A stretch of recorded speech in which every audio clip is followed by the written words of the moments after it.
అనుకోకుండా భయం వేసినప్పుడు జై హనుమాన జ్ఞానగుణసార అంటూ హనుమాన్ చాలీసా లేదా హనుమాన్ దండకం చదువుకుంటూ ఉంటాం. భూతప్రేత పిశాచాలను పారద్రోలే శక్తి హనుమంతుడు. ఆంజనేయుడికి లేని ఆలయం దేశంలో బహుశా కనిపించదు. ఇక హనుమాన్ జయంతి వస్తుంది అంటే ఊరువాడల పండగే పండుగ. హనుమాన్ జయంతి రోజున హనుమాన్ చాలీసాను పారాయణం చేస్తూ ప్రత్యేక పూజలు, అభిషేకాలు నిర్వహిస్తారు. ఈరోజు మనం ఈ వీడియోలో హనుమాన్ జయంతి విశిష్టత గురించి తెలుసుకుందాం. సనాతన ధర్మంలో ఆంజనేయుడిని ధైర్యానికి ప్రతీకగా కొలుస్తారు. శక్తి సామర్థ్యాలకు ప్రతిరూపంగా భావిస్తారు. సముద్రాన్ని లంఘించి లంకకు చేరి సీతమ్మ జాడను కనిపెడతాడు హనుమయ్య. అంతేకాదు, సంజీవని పర్వతాన్ని పెకిలించి లక్ష్మణుడి ప్రాణాలను కాపాడిన దైవం హనుమయ్య. ఇక హనుమాన్ జయంతిని పలు ప్రాంతాల్లో పలు తేదీల్లో నిర్వహిస్తారు. కొన్ని ప్రాంతాల్లో చైత్రమాసంలో వచ్చే పూర్ణిమ రోజున జరుపుకుంటే మరికొన్ని ప్రాంతాల్లో వైశాఖ మాసంలో దశమి రోజున జరుపుకుంటారు. ఇక తమిళనాడు, కేరళ వంటి రాష్ట్రాల్లో మార్గశిర మాసంలో హనుమాన్ జయంతిని జరుపుకోవడం విశేషం. అసలు హనుమాన్ జయంతి రోజున ఏం చేయాలి, ఎలా స్వామివారిని పూజించాలి తెలుసుకునే ప్రయత్నం చేద్దాం రండి. హనుమంతుడు అంతులేని బలశాలి. బాల్యంలో జరిగిన ఓ సంఘటన కారణంగా ఆయన తన బలాన్ని మర్చిపోతాడు. ఎవరైనా తెలియజేస్తేనే తన బలం గురించి తనకు తెలుస్తుంది. అంతులేని బలవంతుడే అయినప్పటికీ శ్రీరాముడి సేవలో గడిపేందుకు ప్రాధాన్యమిచ్చారు. శ్రీరాముడి భక్తుల్లో హనుమంతుడు మొదటి స్థానంలో ఉంటాడు. తన హృదయాన్ని మందిరంగా చేసుకొని శ్రీ సీతారాములను ఆరాధించాడు.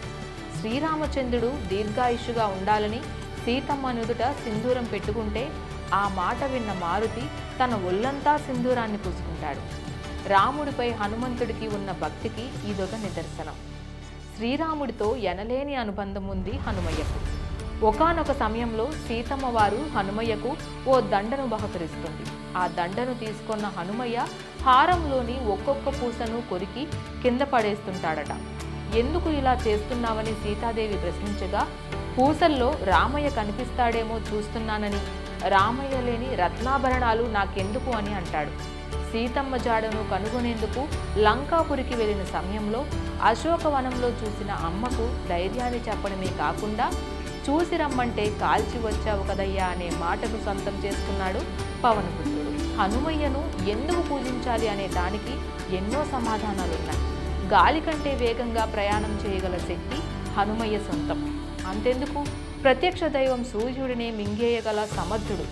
భూత ప్రేత పిశాచాలకు హనుమయ్యను చూస్తే హడల్. హనుమంతుడిని ఆరాధించడం వలన శారీరకంగా, మానసికంగా బలం చేకూరుతుంది. ఏ పనైనా చేయగలమనే నమ్మకం వస్తుంది. కాగల కార్యాలను గంధర్వులు తీర్చినట్టుగా స్వామిని నమ్మి ఏ పని మొదలుపెట్టినా అది నిర్విఘ్నంగా పూర్తవుతుంది. భయాలు, చింతలు, ఆందోళనలు అన్నీ తొలగిపోతాయి. విజయం, కీర్తి చేకూరుతుంది.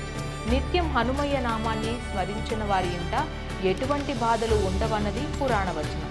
ఇక హనుమాన్ జయంతి రోజున ప్రతి నగరంలో శోభాయాత్రను నిర్వహించడం ఆనవాయితీ. హనుమయ్య బలాన్ని, ఆయన స్థైర్యాన్ని ప్రపంచానికి తెలియజేయడమే ఈ శోభాయాత్ర ముఖ్యోద్దేశం. హనుమాన్ జయంతి రోజున ప్రతి ఒక్కరూ హనుమాన్ చాలీసా, హనుమాన్ దండకం పఠించి స్వామివారి కృపకు పాత్రలు కాగలరని ఆశిద్దాం. Please subscribe to the channel and download the Politicos app from the links in the description.